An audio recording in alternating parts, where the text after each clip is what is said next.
నమస్కారం అండి. ఈరోజు మనం అనాస పండు పెంపకం ఎలా అనేది చూద్దాము.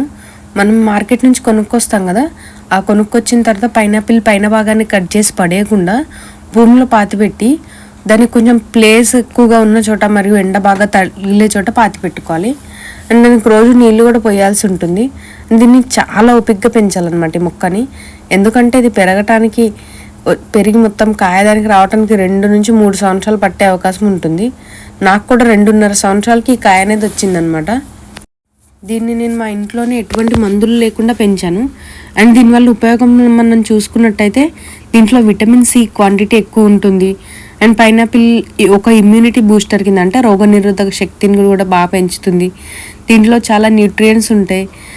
అండ్ ఏంటంటే ఏదైనా సర్జరీ అలా అయిన తర్వాత కూడా ఇది చాలా స్పీడ్గా రికవరీ అవ్వటానికి బాగా పనిచేస్తుంది. కాబట్టి మీరు కూడా ఇంట్లో పైనాపిల్ తినేసిన తర్వాత పైన ముచ్చుగా పడేయకుండా ఏంటంటే ఇలా వీలుంటే చిన్న కుండీలో పాతి పెట్టచ్చు.